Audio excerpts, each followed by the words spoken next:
Vous êtes bien sur France 24 et c'est Parlons-en qui continue à la une de l'actualité. Regain de tension dans le détroit d'Ormuz. Des accrochages entre les États-Unis et l'Iran font craindre la fin du cessez-le-feu. L'armateur Maersk annonce qu'un de ses navires a pu sortir du passage sous escorte américaine. Téhéran prévient Washington du risque d'un bourbier. 5 morts au total en Ukraine après des frappes de drones et de missiles russes. Le front est toujours très actif alors que Volodymyr Zelensky annonce un cessez-le-feu, trêve qui doit entrer en vigueur ce soir à minuit, alors que Moscou réclame le silence des armes pour les célébrations de la victoire sur l'Allemagne nazie. L'avenir européen de l'Arménie en question. Erevan a rendez-vous avec Bruxelles aujourd'hui. L'occasion pour les 27 d'afficher leur soutien au pro-européen Nicole Pachinian, un Premier ministre vu comme un rempart à l'influence de la Russie. Et justement, l'Arménie, quels enjeux, quel avenir? Justement, parlons-en. C'est ce qu'on va faire avec Dorothée Schmitt de l'IFRI, Anne Corpet de France 24 et Tigrane Yegavian de la revue Conflit. Notre correspondante Taline Oundian sera en direct avec nous depuis Erevan.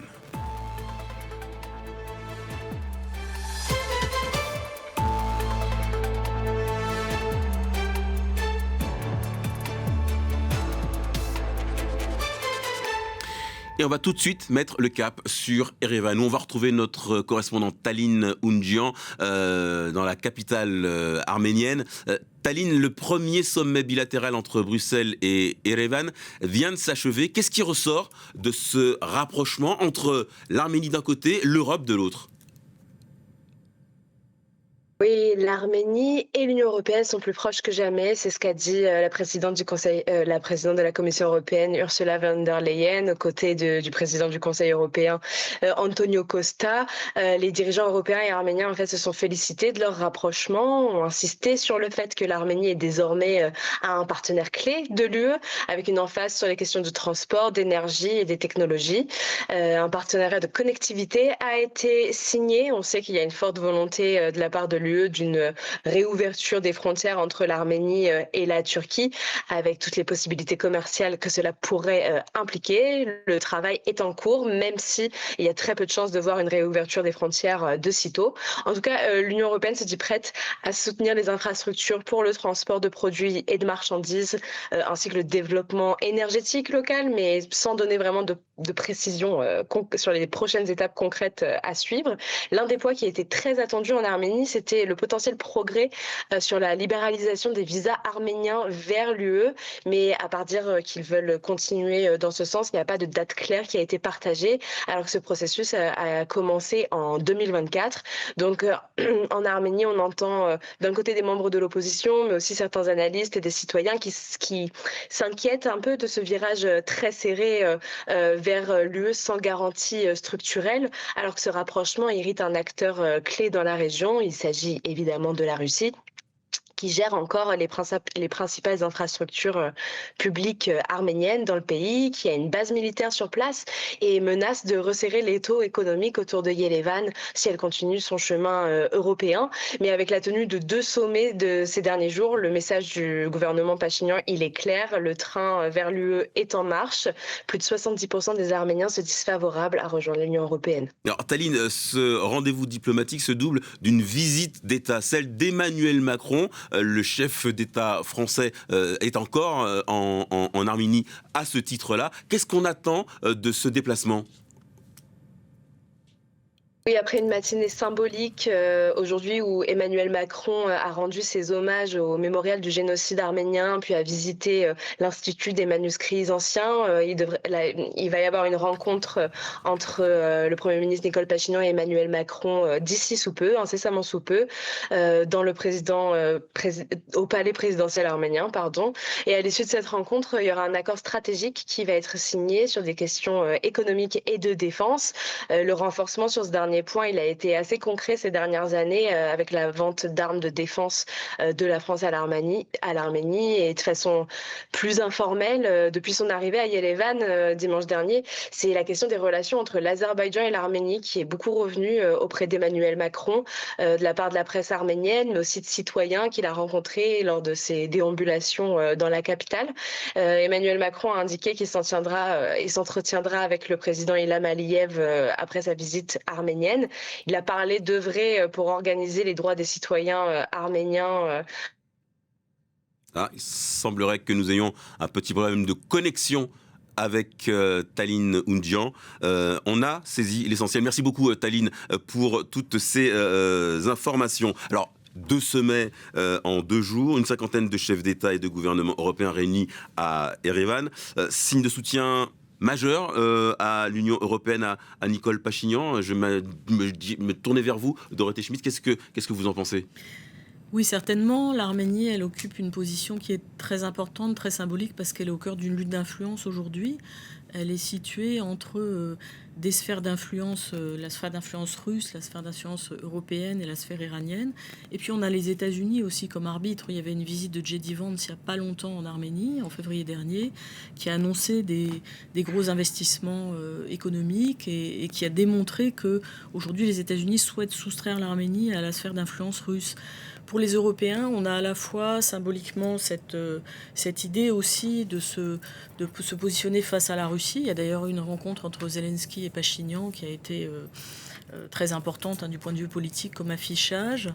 Et il y a aussi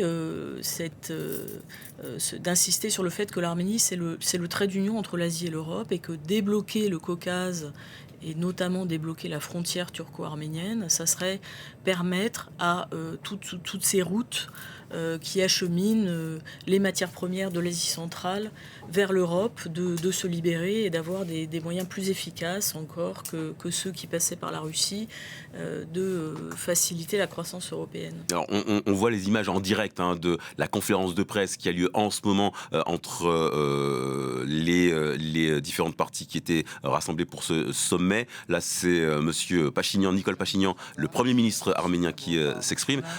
Tigran Yegavian, vous y voyez un symbole dans cette image ? Moi, je vois surtout qu'il y a un enjeu aussi de politique intérieure. On parle beaucoup de géopolitique, mais il faut rappeler une chose essentielle, c'est que les prochaines élections en Arménie, elles ont lieu le 7 juin.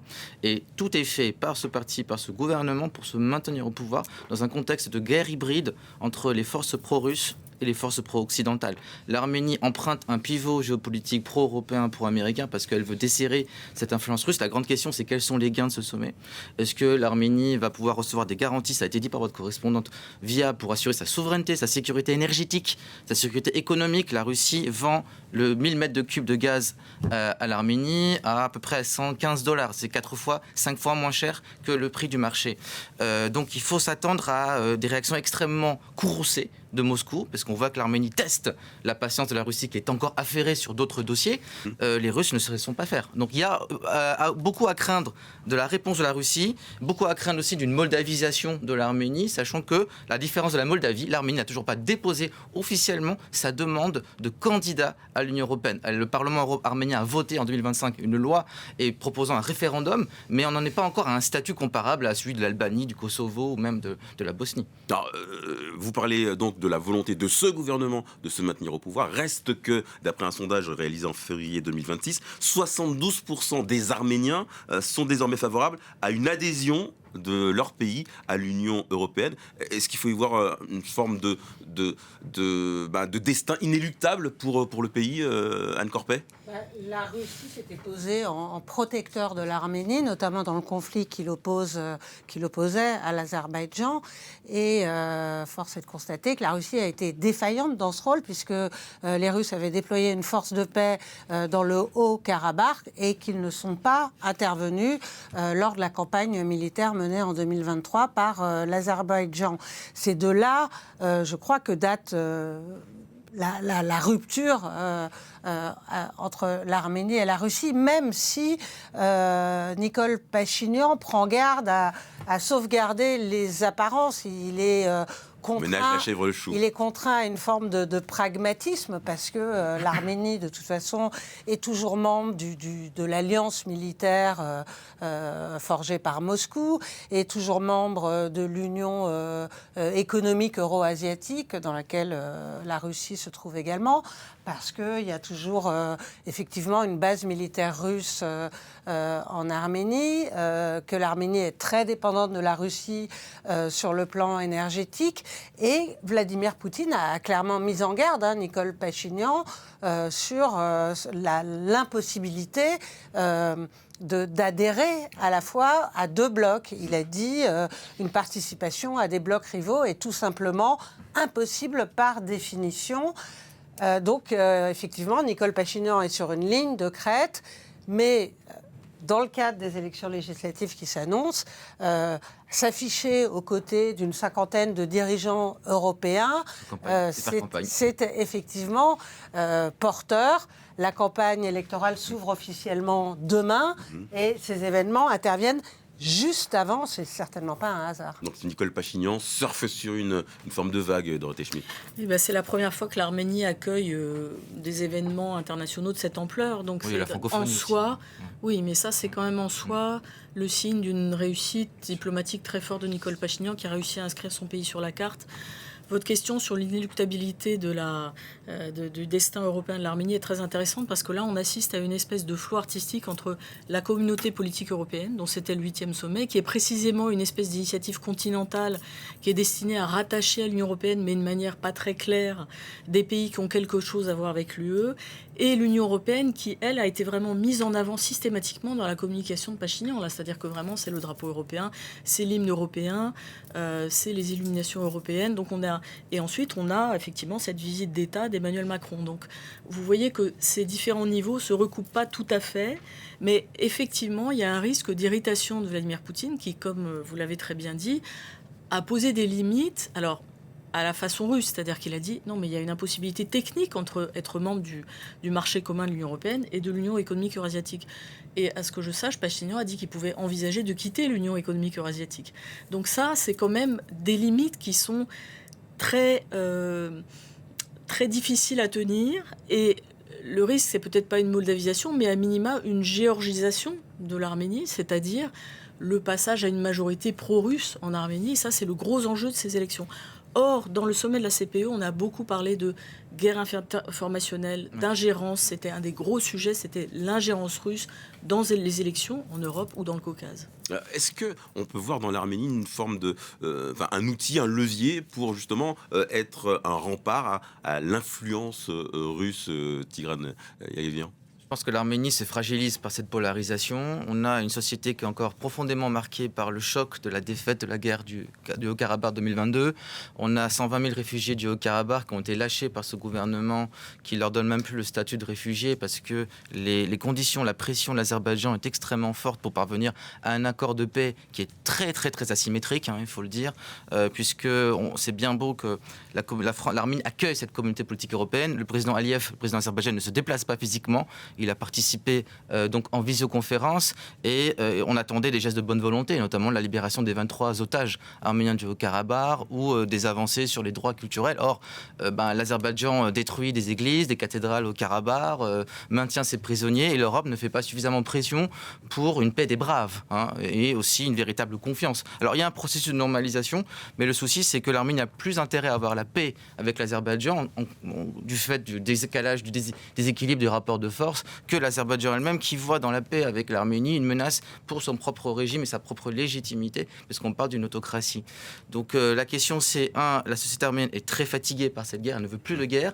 La deuxième question c'est quelle garantie le président Macron avec cet accord stratégique qui a été scellé avec l'Arménie. Ce matin. Voilà, on parle de l'Arménie a commandé 34 canons César, elle va acheter à prix d'or des hélicoptères de transport de troupes sans équipement militaire. Bon, je veux dire, c'est très important, c'est très bien, mais ça ne suffit pas à faire preuve de dissuasion face à toujours cette menace imminente de la part de l'Azerbaïdjan de s'emparer du sud de l'Arménie. Donc juste de l'affichage, c'est ça, Anne Corpet ? Non, je crois qu'il y a des liens réels, en tout cas entre la France et l'Arménie. Ils sont très anciens. Bon, il repose notamment sur la très forte communauté. C'est l'une des plus importantes au monde. Je crois que c'est la deuxième après la Russie. Troisième. Après les États-Unis. Après les États-Unis. Bon. Et avant l'Ukraine. Après, c'est vrai que le Premier ministre arménien, lui, fait sans arrêt référence à la paix. C'est sa priorité, c'est de maintenir la paix. Mais c'est vrai qu'il est désarmé si d'aventure l'Azerbaïdjan se lançait dans une nouvelle campagne. Et pour l'instant, on a l'impression que l'Arménie a réalisé sa position de faiblesse. Objective et que promouvoir la paix était finalement la seule possibilité de lutter contre le potentiel agressif de son voisin. Il faut quand même rappeler que l'accord de paix qui a été...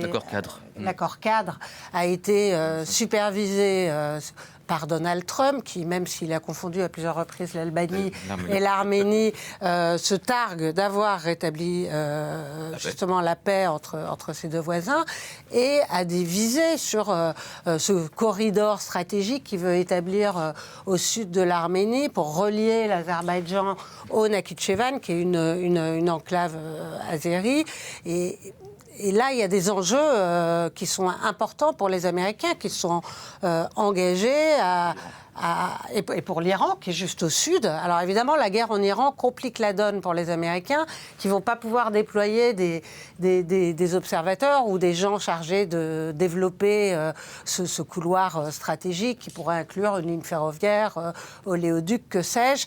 Tout ça est un peu suspendu parce que c'est vraiment à la frontière avec l'Iran. Mais les États-Unis ont manifesté un intérêt certain dans ce processus de paix dans la région. La visite de J.D. Vance en témoigne, et je ne suis pas sûre que Aliyev ose s'attaquer à nouveau aux Arméniens avec un Donald Trump qui tient à cet accord de paix comme l'un de ses bébés, finalement. On a vraiment l'impression que l'Arménie cristallise plusieurs courants de tensions diplomatiques. Est-ce que c'est pas beaucoup pour un si petit pays ? Alors évidemment, d'abord, elle a une position géographique qui est très spéciale.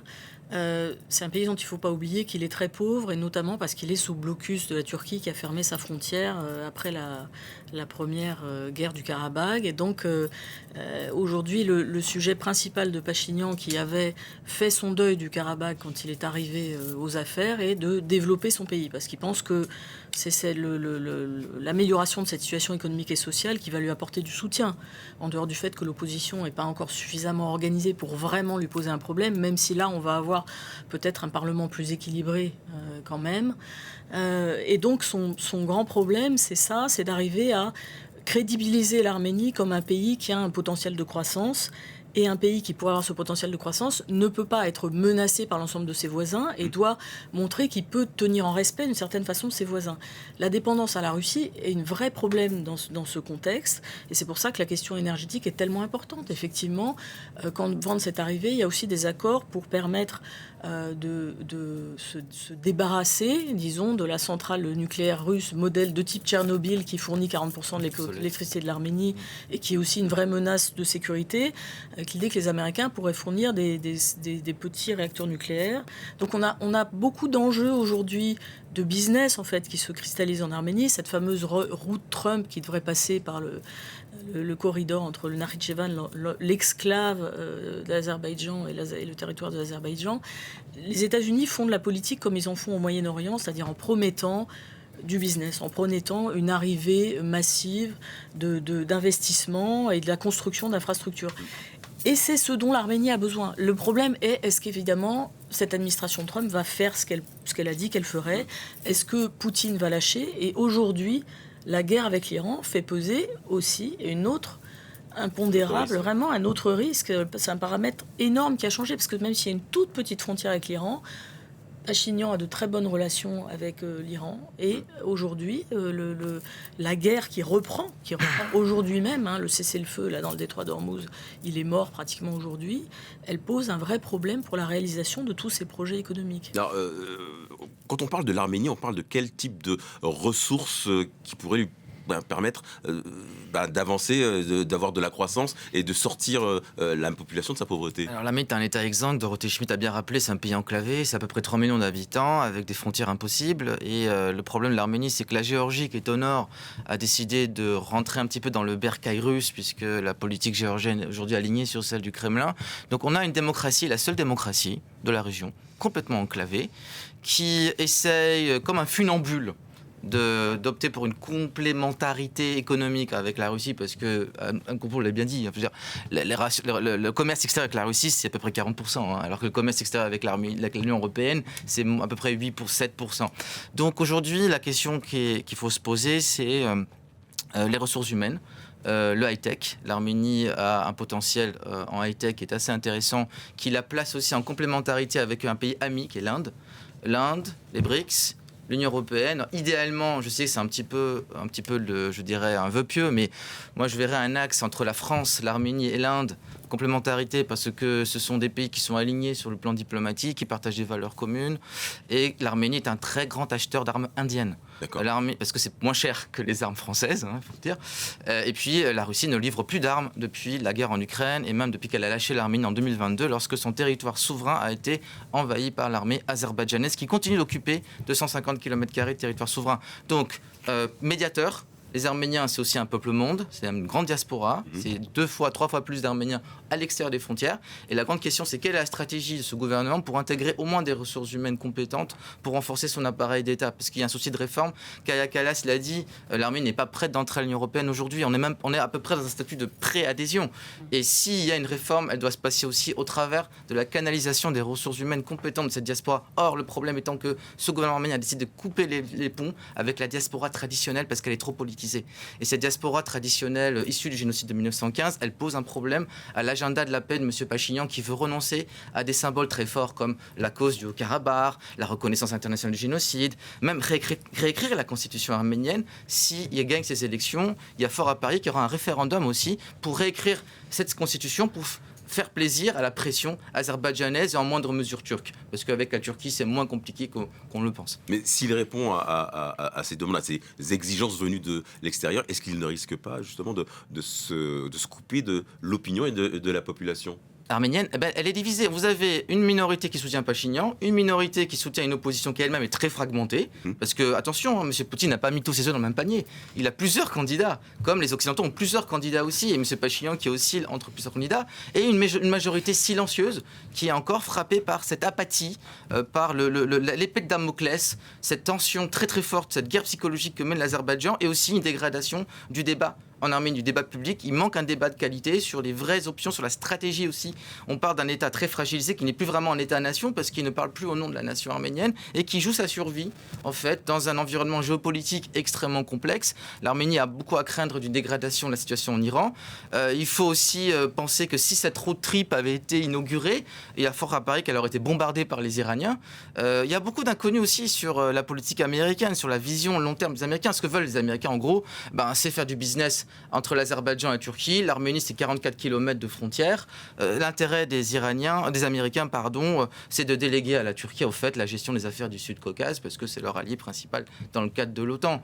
Donc on a aujourd'hui une accélération de l'histoire et une profonde division entre l'Arménie, sa diaspora traditionnelle, et tout cela est inquiétant, parce que ce qui compte, en fait, c'est vraiment apaiser cette société et penser à une autre forme, une alternative, un autre paradigme. Je voudrais juste demander à Tigran ce qu'il appelle la diaspora traditionnelle, parce que je ne suis pas sûr que toutes les diasporas arméniennes du monde soient en désaccord avec ce que fait Elle est fragmentée. Pachinian. Alors, très simplement, c'est mon sujet de thèse, donc ça tombe bien. À résumer, vous avez une diaspora issue de 1915 ottomane. Vous parlez des Français, vous parlez de la diaspora française. Des Français d'origine arménienne. Mais vous parlez de la diaspora française. Non, je parle des Américains, des Canadiens, des Argentins, des Libanais. Et les Russes. Les Arméniens de Russie sont très opposés à M. Pachinian parce qu'ils considèrent qu'il mène une politique aventuriste et extrêmement périlleuse à long terme. À long terme, cette diaspora-là, elle est moderne, elle est nouvelle. Voilà. Pour le projet le plus précis, vous avez une communauté transnationale issue de l'Arménie du Caucase et une diaspora qui est très attachée à la reconnaissance du génocide parce qu'elle constitue, je dirais, son premier marqueur identitaire. Et cette mémoire-là, elle est lancinante. Alors qu'en Arménie, on a un nouveau récit maintenant qui est en train de s'écrire. C'est le récit de l'Arménie réelle. Et ça pose des frictions aussi au sein même des diasporas. On a vraiment l'impression que la population est marquée par son histoire. Hein. Le génocide a été un choc énorme. Et reconnu, je rappelle. Que la Turquie n'a reconnu toujours... par tout le monde sauf la Turquie. Voilà, la Turquie n'a pas reconnu. Ce qui n'empêche pas quand même que la relation, me semble-t-il, entre la Turquie et l'Arménie progresse après avoir été exécrable pendant des décennies, pour ne pas dire plus d'un siècle. Et là, il y a des petits signes tangibles avec les vols directs qui ont repris entre les deux pays. Là, j'ai lu ce matin qu'ils s'étaient mis d'accord pour reconstruire ensemble un pont. Oui. Mais ce sont des symboles. Au titre des symboles, vous parliez de la nécessité évoquée régulièrement par Pachinian de défendre l'Arménie réelle dans ses frontières actuelles, l'idée de pacifier sa relation avec les voisins. Pachinian serait même prêt à supprimer le mont Ararat, qui est un mont sacré, des armoiries nationales arméniennes. Alors moi, je suis allée en Arménie il y a fort longtemps et je m'étais rendue dans le Karabakh et on passait à proximité de ce mont Ararat et c'était vraiment une montagne qu'il fallait absolument retrouver. C'était la maison mère de l'Arménie et le fait qu'il renonce à ce que ce mont figure sur les armoiries nationales, c'est vraiment un symbole de extrêmement fort de son pragmatisme, et ça peut effectivement déranger, j'imagine, certains Arméniens. C'est ce qu'on appelle une iconographie. En fait, en géographie, c'est le ciment d'une nation polycentrique, une transnation polycentrique, parce qu'elle a toujours vécu en l'absence d'État, dispersée déjà, même avant le génocide, il y avait une diaspora depuis le Moyen-Âge. Mais en fait, je pense que, peut-être Dorothée Schmitt me contredira, mais la Turquie n'a pas tant d'exigences que l'Azerbaïdjan sur ce dossier. C'est plutôt l'Azerbaïdjan qui bloque le rapprochement turco-arménien. La Turquie est intéressée à débloquer les voies de communication. Elle va obtenir gain de cause s'il y a une réécriture de la Constitution qui ne mentionne pas le génocide, qui ne mentionne pas les réparations.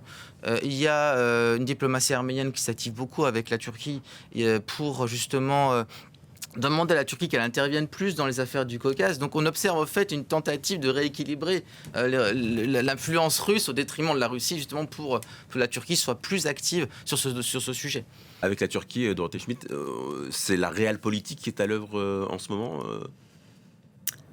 La Turquie a à mon avis, plusieurs intérêts dans la normalisation avec l'Arménie. Elle a un intérêt économique évident, puisqu'elle veut libérer ce fameux middle corridor, c'est-à-dire qu'elle est effectivement très fixée sur l'idée qu'il faut avoir des nouvelles voies de communication entre l'Asie et l'Europe et que ça doit passer par le territoire turc. Pour le moment, ce qui passe par la Géorgie, c'est quand même c'est une voie de contournement, c'est très petit, et on a cette frontière que si on la rouvre, on pourrait effectivement libérer un potentiel commercial. Bon, dans les circonstances actuelles, ça me semble très compliqué de réouvrir la frontière. C'est une frontière qui est fermée, mais qui n'est pas sécurisée comme le sont les autres frontières de la Turquie. La Turquie a notamment le précédent d'avoir laissé ouverte sa frontière avec la Syrie, ce qui a amené 4 millions de réfugiés syriens. On ne sait pas ce qui va se passer après le conflit avec l'Iran. Il pourrait y avoir des flux de population très importants. Ça pourrait aussi passer par l'Arménie. Donc de toute façon, là, je pense qu'on est en train de réfléchir à la sécurisation de cette frontière avant son ouverture. Donc ça, le sujet est devenu beaucoup plus sécuritaire qu'un sujet de simple intérêt économique. Mais il y a quand même un sujet géopolitique plus global très important pour la Turquie, c'est que je vous rappelle qu'elle est candidate à l'adhésion à l'Union européenne. Oui. Ça ne fonctionne pas du tout, mais personne, pour le moment, n'a osé, ni d'un côté ni de l'autre, mettre fin à ce processus dont il est assez peu probable qu'il arrivera à une issue positive. Et l'idée que l'Arménie pourrait demander à adhérer à l'Union européenne et que sa candidature pourrait être examinée et qu'elle pourrait être candidate et que comme peut-être c'est un plus petit pays, à la limite, elle pourrait plus facilement entrer dans l'Union européenne. C'est un peu comme la Croatie. C'est plus facile de faire entrer la Croatie que la Turquie. C'est quelque chose qui, évidemment, rend les Turcs fous. Mais, en revanche, resserrer les relations avec l'Europe en ouvrant cette frontière et rentrer dans cette espèce de périphérie positive de l'Europe, qui est justement ce projet de la communauté politique européenne d'Emmanuel Macron, c'est quelque chose qui semble être un jeu qui pourrait rassembler les Turcs et les Arméniens. Et Erdogan s'entend très bien avec Pachinian. Il y a des négociations de normalisation. Ces négociations de normalisation, elles durent. Elles n'aboutissent pas. Mon hypothèse, c'est qu'elles n'aboutissent pas parce qu'elles se font quand même sous le regard de ses voisins, encore une fois, que sont la Russie et l'Iran, qui sont deux très importants interlocuteurs régionaux pour la Turquie. C'est-à-dire que la Turquie, elle ne peut pas normaliser avec l'Arménie sans avoir l'aval de Poutine, et aujourd'hui, l'aval des Iraniens. Alors, je voudrais qu'on revienne sur le plan de la politique interne à l'Arménie. Ouais. On l'a dit en juin prochain. Un tout petit mot, je n'ai pas parlé des questions mémorielles, il faut qu'on y revienne, hein, bien sûr. Je ne veux pas donner l'impression que je ne veux pas traiter la question de la reconnaissance du génocide par la Turquie. On y reviendra. On y reviendra. La politique interne, Nicole Pachinian fait la course en tête dans les sondages pour les législatives. L'un de ses principaux rivaux, c'est Samvel Karapetyan, un milliardaire russo-arménien qui dirige le parti Arménie Forte. Il est accusé d'avoir appelé à l'insurrection. Il est assigné à résidence depuis plus de 6 mois. Et il dénonce une dérive autoritaire. Il accuse le pouvoir en place de vouloir voler les élections à venir. Tigran Yegavian, à quel point est-ce que ces propos, à quel point ce personnage-là est crédible en Arménie ? Disons que ce personnage-là s'appuie sur un capital quand même de popularité qui est certes inférieur à celui de Nicole Pachinian, mais qu'il ne faut pas négliger parce que, contrairement aux autres figures de l'opposition traditionnelle, il n'a pas été associé à la pratique kleptocratique du pouvoir. C'est-à-dire qu'il y a un effet repoussoir avec l'ancien président Robert Kocharyan, qui est un homme du Haut-Karabakh, très très proche de Poutine, qui ne s'en cache pas d'ailleurs, il veut même une union avec la Russie, qui lui est honni et qui est aussi candidat. Et l'ancien président Serge Sarkissian, enfin bref, ce sont des opposants que la population dans sa majorité rejette. À l'inverse, Samvel Karapetyan, lui, n'a pas cette image d'un oligarque complètement aligné sur les positions de Poutine. Il a un passeport chypriote aussi. Il a fait son business, certes, il a fait ses affaires en Russie, mais il est perçu un peu comme une victime de la politique liberticide de Nicole Pachinian, qu'il ne faut peut-être pas comparer à la Géorgie, mais on est malheureusement aujourd'hui dans un schéma assez inquiétant. Un schéma de chasse aux sorcières, où chaque opposant qui ose critiquer la politique intérieure et extérieure de Pachinian est catégorisé agent du Kremlin. C'est ce qu'on appelle une prophétie autoréalisatrice ou peut-être du macartisme intellectuel. Et ça, c'est un vrai souci parce que ça entrave la qualité du débat. On a besoin d'un vrai débat sur les choix de politique intérieure. Et Dieu sait que ce que fait Pachinian est très bien apprécié auprès des populations rurales d'Arménie qui voient un changement en termes de développement d'infrastructures notamment et de soins apportés aux demandes, aux attentes des populations rurales. L'Arménie, c'est 30% en dessous du seuil de pauvreté. Donc vous avez Erevan, la capitale, qui est une vitrine, hein, mais vous sortez d'Erevan, il y a encore beaucoup à faire. Et c'est vrai qu'il est populaire, Pachinian, mais dans les villes, il est moins populaire. Il a perdu la deuxième ville d'Arménie, Gyumri, où M. Macron, d'ailleurs, est aujourd'hui en déplacement, une ville sinistrée par le tremblement de terre de 88, où une coalition d'opposants ont pu emporter la municipalité. Donc Karapetyan, il est en prison, c'est un martyr. Il est en prison aussi parce qu'il a manifesté publiquement son soutien à l'Église. L'Église arménienne apostolique, qui est au fait un des ciments, des piliers de l'identité nationale, à l'échelle transnationale, Arménie plus diaspora, est opposée clairement à la politique de lâchage du Haut-Karabakh depuis 2020-22. Et ils l'ont fait savoir publiquement. Et comme c'est une entrave au processus de normalisation, Pachinian est entré dans une guerre larvée contre l'Église. Il veut destituer le catholicos, qui est le pape de l'Église arménienne. Samvel Karapetyan a porté son soutien. Dans la foulée, il a été embastillé. Donc beaucoup d'observateurs internationaux s'inquiètent aussi sur la transparence des élections et même vont à dénoncer des ingérences occidentales. Donc du coup, c'est bien de parler des ingérences russes, mais c'est bien aussi de parler que Madame Ursula von der Leyen, quand elle dit qu'elle soutient Pachinian, ne fait-elle pas aussi un peu de l'ingérence Les dés sont pipés dans cette campagne, Anne Campet ? C'est certain que les deux grosses sphères d'influence pèsent de tout leur poids sur la campagne. Pour revenir sur cette querelle avec l'Église, quand même, Pachinian avait accusé le catholicos d'avoir commis des agressions sexuelles. Non, d'être. Son frère. Son frère. Avec accusé d'être membre du KGB. Voilà, vrai, et d'avoir entretenu des liens avec les services étrangers, et etc. Alors, les Russes, depuis que l'Arménie a suspendu, a gelé sa participation au traité, à l'alliance militaire, ont lancé une vraie campagne, d'influence avec des fausses informations massives qui sont déversées sur le pays. Avec des accusations, là aussi, de crimes sexuels contre Pachinian, avec des accusations disant qu'il avait accepté que la France dépose ses déchets nucléaires en Arménie. Donc il y a une vraie campagne de désinformation russe. Et les Européens, c'est certain qu'en débarquant à 50 à la veille de la campagne électorale, c'est une manière de peser sur le scrutin. Ils ont signé aujourd'hui, l'Union européenne, une déclaration commune en 44 points où ils annoncent de nouveaux financements, ils annoncent soutenir les valeurs démocratiques de l'Arménie, etc. C'est une manière de dire, nous, on est du côté du bien. On vous soutient, Monsieur Pachinian, dans votre adhésion aux valeurs de la démocratie. Nous sommes dans le même camp. D'une certaine manière, oui. Alors, dans les faits, ça intervient avant l'ouverture officielle de la campagne. C'est sans doute pas un hasard. Ça aurait lieu. Je voudrais apporter une petite note d'optimisme quand même, parce qu'on parle d'un schéma, d'une classe politique arménienne qui est sinistrée par cette guerre froide, hein. Mais il y a aussi une troisième voie qui est possible, qu'on peut réfléchir. Il y a des candidats populaires qui justement ont la double légitimité, la légitimité d'avoir participé à cette révolution de velours en 2018 pour se débarrasser du post-soviétisme, hein, de l'oligarchie post-soviétique. Je pense à l'ancien maire d'Erevan, Haïk Maroutian, qui est une figure populaire, appréciée, respectée, et qui est opposée aussi à M. Pachinian. Donc il faut réfléchir à une troisième voie. Cette troisième voie, elle doit être entendue aussi et essayer d'apaiser un petit peu cette société qui est aujourd'hui dans un climat de tension larvée. Dorothée Schmitt, sur ce point, il est possible aujourd'hui d'apaiser la société arménienne ? Alors effectivement, je pense que, on l'a bien vu, on l'a bien dit, il y a très bien dit, il y a un problème de polarisation dans cette société arménienne. Je crois que c'est très compliqué à éviter aujourd'hui. On a parlé des frontières de l'Arménie, la situation économique de l'Arménie. Donc évidemment, on est dans des très grandes tensions politiques. Ce qui est en jeu, c'est la maturation politique de l'Arménie. C'est que les élections se passent bien. Il va y avoir des observateurs du Conseil de l'Europe ou de l'OSCE ? Le Conseil de l'Europe. Conseil de l'Europe. L'Arménie est membre du Conseil de l'Europe depuis 2001. Donc il y aura des observateurs. En principe, ces élections vont se dérouler, au moins du point de vue technique, je pense à peu près correctement.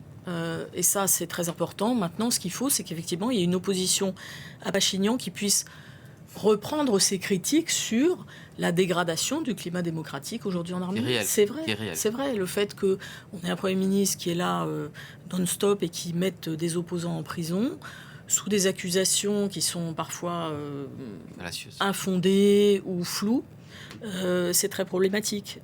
Mais c'est vrai que la capacité d'influence des puissances extérieures proches géographiquement de l'Arménie est très importante. Encore une fois, regardez le scrutin géorgien, ce que ça a donné. Moi, quand j'en parle avec des collègues russes, jusqu'à quel moment la Russie peut tolérer Pachinian ? La plupart me disent, mais la Russie peut se débarrasser de Pachinian quand elle veut. Quand Poutine le décide, c'est fini l'expérience Pachinian. Donc je pense que c'est aussi pour ça qu'il y a cette espèce de démonstration de force. 50 pays, c'est pas tous des Européens, par définition. Il y avait aussi Marc Carnet qui était invité. Donc, et justement, qui est là pour afficher son attachement à des valeurs communes. Oui, il a fait savoir. Censées englober finalement l'Arménie, alors que vous dites... Et c'est vrai que le jeu d'échelle entre cette réussite géopolitique relative de Pachinian et même absolue, je dirais, puisque aujourd'hui, avoir toute cette concentration de monde à Erevan dans une désorganisation totale, par ailleurs, apparemment, c'est quand même exceptionnel. Le fait qu'on cite l'Inde comme étant aussi un grand partenaire, c'est aussi très important. Ça veut dire que l'Arménie, qui est effectivement un tout petit pays, discute avec d'énormes puissances et que c'est un pays qui compte pour d'énormes puissances parce que c'est un petit nœud géopolitique très important. Et juste pour compléter ce que dit Dorothée, c'est un peuple pont, c'est-à-dire que les Arméniens s'entendent avec les Iraniens. Il y a aussi des Arméniens en Inde, très ancienne diaspora qui venait d'Iran.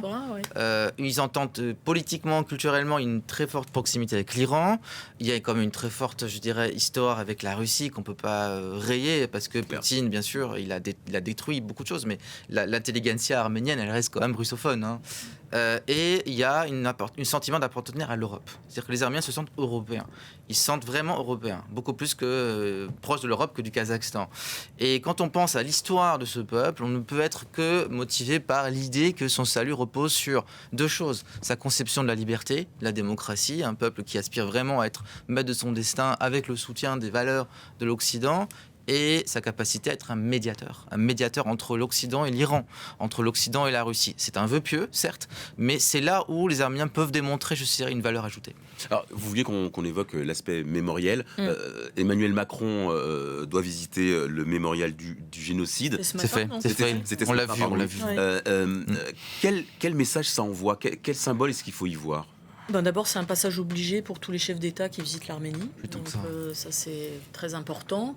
Les Turcs étaient représentés à la CPE par leur vice-président. J'ai découvert à cette occasion qu'il y avait un vice-président en Turquie. Ouais. Je ne le savais pas. Ça date de la dernière constitution qui a supprimé le Premier ministre, mais qui a ajouté la possibilité d'avoir des vice-présidents. Les Turcs, je pense, sont habitués maintenant au fait que dans le monde entier, on a ce sujet du génocide arménien qui est reconnu petit à petit par les institutions du monde entier, qui a été reconnu aussi par les États-Unis très récemment, par Joe Biden. Et ça, c'est très intéressant parce qu'on attendait, c'était vraiment une brique très très importante dans l'édifice. Or, les Turcs ont très peu réagi quand les États-Unis ont reconnu le génocide. Donc, ce qui dit quoi, en fait Ce qui dit que, d'une certaine façon, ils considèrent que c'est plus vraiment un problème diplomatique pour eux. Ce qui dit aussi que cette question, elle se joue en Turquie à beaucoup de niveaux. On a une société civile qui a quand même été familiarisée avec ce sujet beaucoup au cours des 20 dernières années, qui a fait en partie un travail mémoriel, en partie seulement. Je vais beaucoup en Turquie, je parle beaucoup de ces sujets, donc je ne vais pas vous dire que la Turquie entière est parfaitement d'accord sur un récit national qui est les Turcs ont massacré des Arméniens et plus d'Arméniens que les Arméniens n'ont tué de Turcs, ce qui est quand même encore aujourd'hui quelque chose d'assez fou à entendre. Mais je pense que par ailleurs, Erdogan, lui, veut vraiment normaliser avec l'Arménie. Il y a tout un travail stratégique qui est fait à ce niveau. Je vois énormément d'intellectuels turcs qui sont très fans de Nikol Pachinian. Il n'y a pas d'autre mot parce qu'ils ont l'impression qu'il est très amical avec la Turquie. Donc ça peut être circonstanciel, mais c'est quand même très intéressant. Je pense qu'il y a un verrou très important qui est encore, au ministère des Affaires étrangères, une machine négationniste qui continue d'exister. Et ça a aussi une explication bureaucratique qui est que quand la quête de la reconnaissance du génocide a commencé, on a une organisation arménienne qui a tué des diplomates turcs. Il y a eu des attentats. Et ça, c'est quelque chose qui a marqué l'État turc. La Turquie, c'est le pays qui a inventé l'État profond, si je dois vous le rappeler. Et donc, on a une structure de l'État interne très importante. Et on a aussi un regain de nationalisme aujourd'hui en Turquie qui fait que ce sujet de la reconnaissance du génocide en tant que la responsabilité de la Turquie, qui n'est pas l'Empire ottoman, donc qui est un pays qui n'est pas celui qui en réalité a perpétré le génocide, voilà, c'est pas encore fait. Mais cette année, Erdogan a fait une déclaration qui, moi, me rappelle celle qu'il avait faite en 2014, c'est-à-dire un an avant le centenaire, la commémoration des 100 ans du génocide arménien, où il a présenté ses condoléances aux descendants des massacres de 1915. Et c'est une boîte de Pandore, en fait, cette question de génocide, parce que quand même, il y a eu un recyclage des élites criminelles dans l'appareil d'État de la République de Turquie, et ouvrir cette boîte de Pandore, c'est remettre en question un récit, mais aussi l'identité même de l'État de la République de Turquie. Mais elle est déjà ouverte. Et ça, c'est en cours. Est ouverte. Par contre, là où elle se referme, c'est en Arménie, parce qu'il y a maintenant une tendance révisionniste qui est appliquée par des dirigeants. Le Premier ministre, le président du Parlement, certains dirigeants ont tendance à relativiser le caractère génocide de l'extermination des Arméniens de 1915, qui pose un vrai problème moral, éthique au sein de la diaspora, au sein de la communauté scientifique des chercheurs. J.D. Vance s'est rendu en Arménie, on l'a dit. Il a été au mémorial génocide avec son épouse. Le lendemain, la directrice du mémorial a été démissionnée, elle a été tout simplement licenciée parce que le gouvernement arménien essaie vraiment de chercher, d'éviter d'hériter la Turquie au maximum. Donc on voit aussi que c'est un vrai souci maintenant aujourd'hui qui se pose au sein même de la société arménienne, qui est, à mon sens, extrêmement inquiétant. Alors, avant de se quitter, je voudrais qu'on évoque les relations très particulières, on les a évoquées, entre l'Arménie et la France. Et à cette occasion, je voudrais qu'on voit des images assez étonnantes qui viennent de Erevan. On va les découvrir. C'est Emmanuel Macron qui a pris le micro pour chanter une chanson de Charles Aznavour. Écoutez.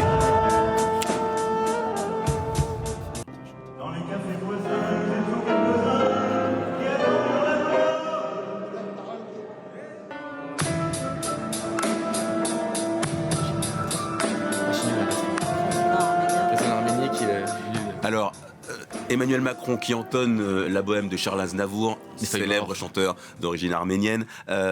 Vous y voyez un symbole. Alors, au-delà de l'anecdote, hein, c'est quand même assez fort comme image. Emmanuel Macron a fait un discours très émouvant. Il a rappelé son amitié avec un homme que j'ai connu, que j'ai aimé, qui s'appelait Vanik Berberian, qui était le président de l'association des maires ruraux de France. Et Vanik Berberian, il faut lui rendre hommage parce que c'est lui qui est l'architecte du grand débat qu'on a eu en France. C'est pour dire à quel point la communauté des Français d'origine arménienne, elle fait partie du tissu national, du récit français, et à quel point cette amitié est plus que de l'amitié, de la fraternité.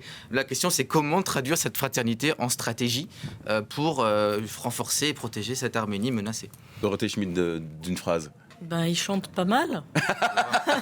Ensuite, la bohème, quand on va en Arménie, Ça, on l'entend partout. Ouais. on l'entend beaucoup. Anne Corpet. On a aussi un Premier ministre à la batterie et un président au piano. Ça donne C'est moderne. C'est moderne. C'est la diplomatie de Pachinian. Et Charles Aznavour, au-delà d'être un grand chanteur, a aussi beaucoup mobilisé pour venir en aide, notamment aux victimes du tremblement de terre de Gomri en 1988. Non, mais il y a un vrai climat affectif entre l'Arménie et la France, c'est ça que ça veut dire. Merci à tous les trois. Merci Dorothée Schmidt, responsable du programme Moyen-Orient à l'IFRI. Merci Tigran Yegavian, directeur de recherche à la revue Conflit. Merci Anne Corpet, vous êtes ici chez vous. On se retrouve dans un instant pour la suite de Parlons-en.